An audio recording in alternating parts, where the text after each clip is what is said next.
नमस्कार दोस्तों, जय हिंद जय भारत। मैं हूँ CL Saini CD RK Saini BEd classes में आप सभी का हार्दिक स्वागत है, अभिनंदन है।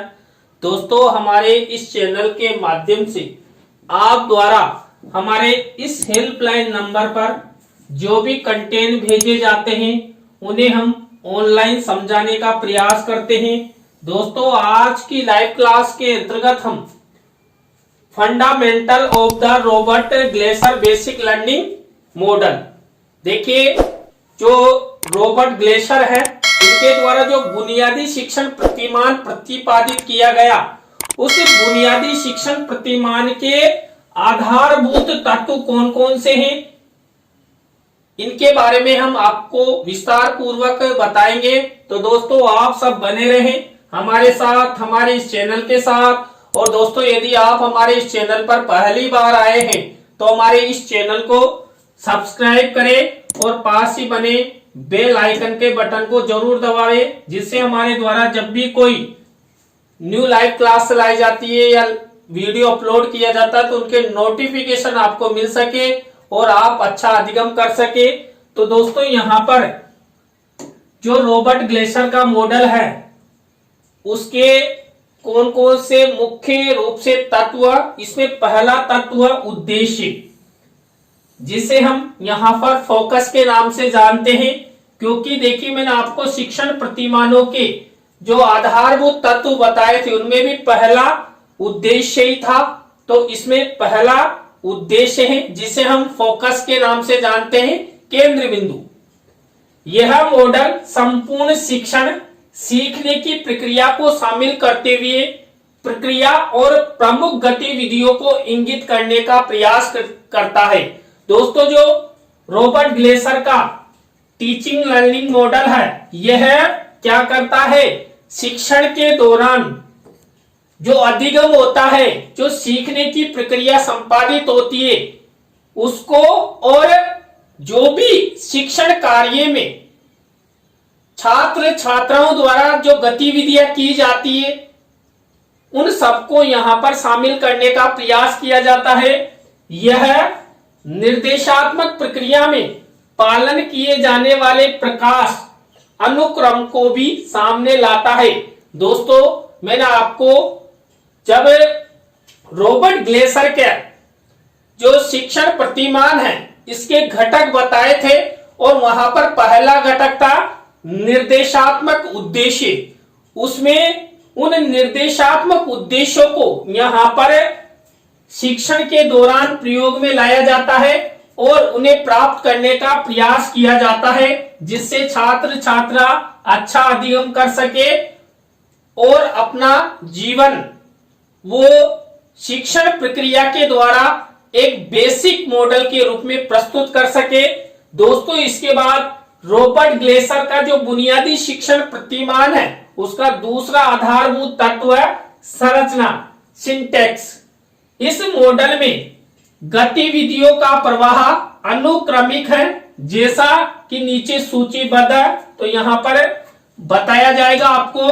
तो दोस्तों, यहां पर पहला है पालन किए जाने वाले उद्देश्यों को ब्लूम टैक्सोनॉमी के अनुसार तय किया जाता है। देखिए दोस्तों, मैंने इससे पहले एक क्लास में आपको ब्लूम्स टैक्सोनॉमी के बारे में बता दिया था।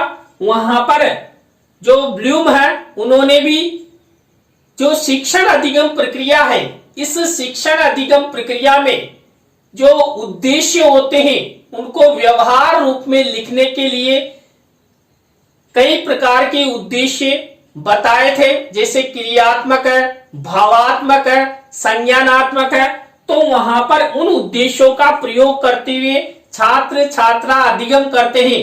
तो यहाँ पर जो रॉबर्ट ग्लेसर का बुनियादी शिक्षण प्रतिमान है इसमें भी क्या किया जाता है, उद्देश्यों की प्राप्ति के लिए ब्लूम्स टैक्सोनॉमी का ही प्रयोग किया जाता है और उसी के अनुसार यहाँ पर उद्देश्य निर्धारित किए जाते हैं।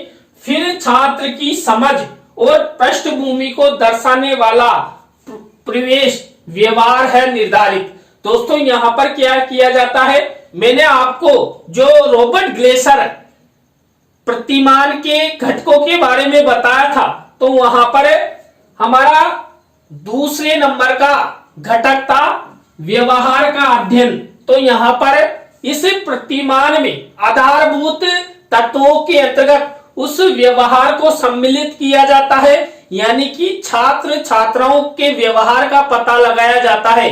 दोस्तों, शिक्षण से पूर्व यदि शिक्षक छात्र छात्राओं के व्यवहार का अध्ययन कर लेता है तो शिक्षक को पता लग जाता है कि कक्षा कक्ष के जो शिक्षार्थी है उनकी क्या स्थिति है, वो अधिगम करना चाहते हैं कि नहीं करना चाहते, वो सैद्धांतिक कार्य पसंद करते हैं या प्रायोगिक कार्य पसंद करते हैं। तो वहां पर उनकी रुचियों अभिवृत्तियों के अनुसार शिक्षण कार्य करवाया जाता है, जिससे छात्र उनकी पृष्ठभूमि को समझ जाते हैं और शिक्षण अधिगम करते हैं। उसके बाद शिक्षार्थी के प्रवेश व्यवहार को ध्यान में रखते हुए उद्देश्यों को प्राप्त करने के लिए निर्देश कार्य किया जाता है। देखिए, थर्ड नंबर का हमारा घटक था वहां पर निर्देशात्मक भूमिका। तो छात्र छात्राओं को एक शिक्षक द्वारा शिक्षण के दौरान कई प्रकार के निर्देश दिए जाते हैं। इससे पहले शिक्षक छात्र छात्राओं का व्यवहार का पता लगाता है और फिर उन्हें निर्देश देता है कि आपको इस तरह पढ़ना चाहिए, यह बातें ध्यान में रखनी चाहिए। यदि आप अपना ध्यान केंद्रीकरण करते हुए शिक्षण करोगे तो आप अच्छा अधिगम कर सकते हैं। तो इन सब निर्देशों की भूमिका एक शिक्षक द्वारा अपनाई जाती है। शिक्षार्थी का अंतिम व्यवहार विभिन्न प्रकार के परीक्षणों का उपयोग करके निर्धारित किया जाता है। दोस्तों, जो रॉबर्ट ग्लेसर बुनियादी शिक्षण प्रतिमान है, इसके अंतर्गत जो संरचना, यह आधारभूत तत्व है, इसके अंतिम रूप में छात्र छात्राओं का जो अंतिम व्यवहार आता है, यानी कि शिक्षण अधिगम प्रक्रिया के द्वारा जो परिणाम, जो उपलब्धि एक शिक्षक को हासिल होती है, उस उपलब्धि परिणाम का क्या किया जाता है, परीक्षण किया जाता है। और परीक्षणों के द्वारा पता लगाया जाता है कि छात्र ने कितना अधिगम किया, कितना अधिगम नहीं किया। इसके बाद दोस्तों, सबसे महत्वपूर्ण आधारभूत तत्व माना जाता है रॉबर्ट ग्लेसर बुनियादी शिक्षण प्रतिमान का सामाजिक प्रणाली, सोशल सिस्टम। तो यहाँ पर एक शिक्षक प्रधान कक्षा के माहौल का वर्णन करता है। दोस्तों, यहाँ पर क्या होता है, आप सब जानते हैं, जो विद्यालय होता है ये समाज का अंग होता है, और जो छात्र छात्रा होते हैं ये भी सामाजिक प्राणियों के ही बालक बालिका होते हैं, और जो शिक्षक छात्र छात्राओं को पढ़ाता है वो भी एक सामाजिक प्राणी होता है। तो शिक्षक क्या करता है, कक्षा कक्ष में हेड ऑफ इंचार्ज होता है, यानी प्रधान मानते हुए उसे यहाँ पर जो कक्षा का माहौल है वो वर्णन करता है, यानी कि छात्र छात्राओं का व्यवहार कैसा है, छात्र छात्रा कैसे अधिगम करते हैं, छात्र छात्राओं की क्या रुचि है, और जो शिक्षण करवाया गया उस शिक्षण का क्या परिणाम रहा, इन सब के बारे में एक शिक्षक वर्णन करता है। यहाँ छात्र शिक्षण गतिविधियों के प्रति ग्रहणशील और सराहना करते हैं। दोस्तों, यदि एक सिस्टम के अनुसार छात्र छात्राओं को शिक्षण कार्य करवाया जाएगा तो छात्र क्या करेंगे, उस शिक्षण के प्रति रुचि लेंगे और ग्रहणशील बनेंगे। शिक्षक द्वारा जो भी पढ़ाया जाएगा उसको ग्रहण करेंगे, और यदि उसे शिक्षक का शिक्षण अच्छा लगता है तो वो उसकी सराहना करेंगे। इस मॉडल की सफलता विभिन्न कौशलों जैसे उद्देश्यों के निर्माण, उचित रणनीतियों का उपयोग, विकास की तकनीक आदि के संदर्भ में शिक्षक की योग्यता और क्षमता पर निर्भर करती है। दोस्तों, जो रॉबर्ट ग्लेसर बुनियादी शिक्षण प्रतिमान है, इसके माध्यम से जैसा शिक्षक होगा, जैसे शिक्षक की क्षमताएं होगी, छात्रों को वैसा ही शिक्षण अधिगम होगा। यदि छात्र उद्देश्यों के प्रति फोकस रखते हैं, वो उद्देश्यों को, लक्ष्यों को प्राप्त करना चाहते हैं, तो अच्छा शिक्षण अधिगम कर सकते हैं। और शिक्षक द्वारा छात्रों के हित में जो उचित रणनीतियां अपनाई जाती है, मान लीजिए टीचिंग मेथड है, श्रव्य दृश्य साधन है, उन सब का प्रयोग किया जाएगा तो 100% छात्रों को शिक्षण अधिगम होगा और छात्रों का विकास होगा और छात्र अपना विकास करते हुए आगे बढ़ेंगे। इसके बाद देखिए 4th नंबर का आधारभूत तत्व प्रतिक्रिया के सिद्धांत। अब दोस्तों यहां पर इस रॉबर्ट ग्लेसर के जो शिक्षण प्रतिमान है, इसके मुख्य सिद्धांत कौन कौन से माने गए हैं। पहला है अन्योन्याश्रय के सिद्धांत। छात्र की प्रतिक्रियाओं को बातचीत और अनन्य श्रव्यता प्रक्रिया और आकलन के प्रकाश में समझना और व्यवहार करना है। दोस्तों जो रॉबर्ट ग्लेसर बुनियादी शिक्षण प्रतिमान है, इसके द्वारा छात्र छात्राओं में जो बातचीत का जरिया है उसके माध्यम से उनसे परिणाम प्राप्त करने का प्रयास किया जाता है, उनका आंकलन किया जाता है, उनके व्यवहार को समझा जाता है और विकास करने का प्रयास किया जाता है। इसके बाद सक्रिय भागीदारी का सिद्धांत। उचित निष्पादन इस मॉडल के लिए शिक्षक की ओर से बहुत अधिक गतिविधि की आवश्यकता होती है। मॉडल को शुरू से अंत तक शिक्षक की सक्रिय भागीदारी की आवश्यकता होती है। उद्देश्यों को प्राप्त करने के लिए शिक्षक के प्रत्येक चरण में छात्रों की क्षमता और कमियों को समझना आवश्यक होता है। दोस्तों जो रॉबर्ट ग्लेसर का बुनियादी शिक्षण प्रतिमान है, इसके अंतर्गत छात्र छात्राओं की जितनी सक्रिय भागीदारी होगी, छात्र छात्रा उतना ही अच्छा शिक्षण अधिगम करेंगे। लेकिन यहाँ पर सक्रिय भागीदारी रखने का मुख्य कार्य एक शिक्षक द्वारा किया जाएगा। तो दोस्तों इस मॉडल के माध्यम से जब शिक्षक छात्र छात्राओं को पढ़ाएगा तो शुरू से लेकर अंत समय तक शिक्षक को सक्रिय रहना पड़ेगा और छात्रों को भी सक्रिय रखना पड़ेगा, तभी जाकर जो शिक्षण अधिगम प्रक्रिया है वो सही से संपादित हो सकती है। इसके बाद अनुवृत्ति के सिद्धांत।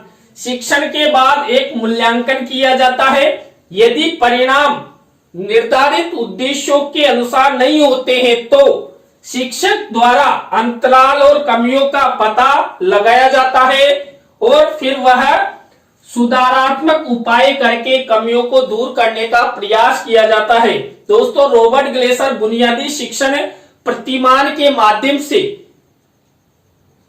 छात्र छात्राओं को शिक्षण कार्य करवाया जाता है और उस शिक्षण कार्य में कुछ असफलताएं मिलती है, यानी कि छात्रों को अधिगम नहीं होता है, तो शिक्षक उन कमियों को ढूंढता है और उन कमियों में सुधारात्मक परिवर्तन करता है जिससे छात्र छात्राओं को पुनः फीडबैक मिल सके और वो आगे बढ़ सके। दोस्तों इसके बाद रॉबर्ट ग्लेसर बुनियादी शिक्षण प्रतिमान का 5वें नंबर का आधारभूत तत्व है सहयोग प्रणाली, सपोर्ट सिस्टम। देखिए प्रत्येक व्यक्ति प्रत्येक छात्र में सपोर्ट सिस्टम होना आवश्यक है, तभी वो अच्छा अधिगम कर सकता है और आगे बढ़ सकता है। तो यहाँ पर सहयोग प्रणाली की सफलता के लिए एक शिक्षक की आवश्यकता होती है और शिक्षक ही यहाँ पर सफलता का मार्ग ढूंढता है। यहाँ पर देखिए इस सपोर्ट सिस्टम की आवश्यकता क्यों होती है? उचित वातावरण हेतु, उपयुक्त शिक्षण रणनीतियों के उपयोग के लिए उचित शिक्षण सीखने के माहौल और परिस्थितियों की आवश्यकता होती है। दोस्तों एक शिक्षक द्वारा कक्ष में सीखने की परिस्थितियां उत्पन्न की जाएगी, तभी छात्र छात्रा अधिगम कर सकते हैं। यदि शिक्षक की आलसी है और शिक्षक द्वारा अधिगम की परिस्थितियां निर्मित नहीं की जाती है तो छात्र छात्रा अधिगम नहीं कर सकते। इसलिए यहाँ पर शिक्षण की रणनीतियों हेतु सहयोग प्रणाली अति आवश्यक है। पूर्व सेवा और सेवा में सुविधाएं उपलब्धता, इस मॉडल का उपयोग करने के लिए आवश्यक कौशल हासिल करने के लिए शिक्षकों के लिए पर्याप्त सेवा पूर्व और सेवा पूर्व गतिविधियों के प्रशिक्षण की आवश्यकता होती है। दोस्तों, रॉबर्ट ग्लेसर बुनियादी शिक्षण प्रतिमान के माध्यम से यदि कोई शिक्षक शिक्षण कार्य करवाता है तो शिक्षक को सेवा पूर्व और सेवा उपरांत या सेवा देते हुए भी उसे भी विशेष प्रकार का प्रशिक्षण दिया जाता है, जिससे वो छात्र छात्राओं को अच्छा पढ़ाए, अच्छी रणनीतियां उपयोग में ले, अच्छे तकनीकी संसाधनों के द्वारा वो शिक्षण अधिगम प्रक्रिया ही संपादित करे, जिससे छात्र छात्राओं को अच्छा अधिगम हो।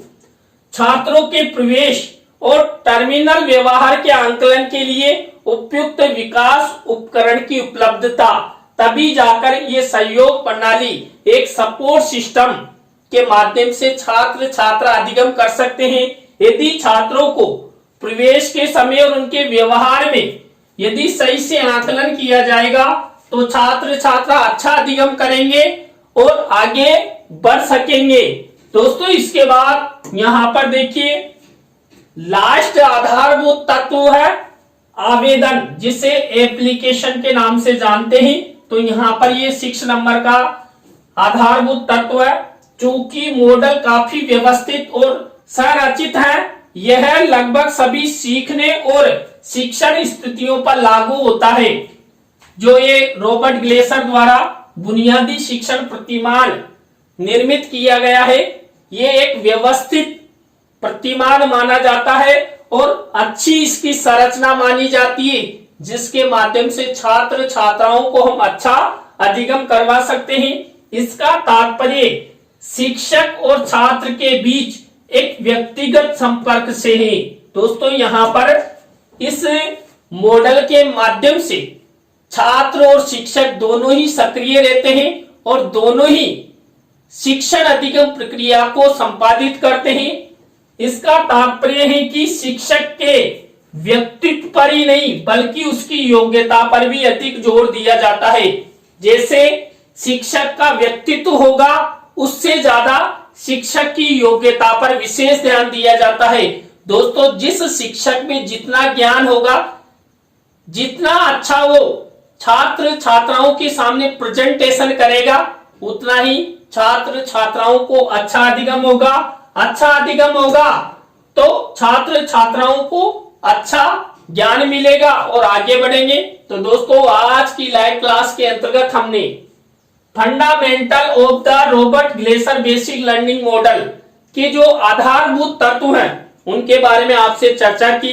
दोस्तों, आज की लाइव क्लास आपको कैसी लगी कमेंट्स में हमें जरूर बताएं। अच्छी लगी हो तो लाइक करें, कमेंट्स करें और शेयर जरूर करें दोस्तों। और दोस्तों देखिए, मैं समझता हूं आपके लिए नया टॉपिक है, थोड़ा समझने में टाइम लगेगा। आप इसको 1-2 बार अभ्यास कार्य जरूर करें, जिससे ये आपको अच्छी तरह समझ में आ जाए। तो दोस्तों, आज की लाइव क्लास में बस इतना ही। न्यू लाइव क्लास के साथ हम आपसे फिर मिलेंगे CDRK सैनी BEd क्लासेज में। जय हिंद, जय भारत, राम राम।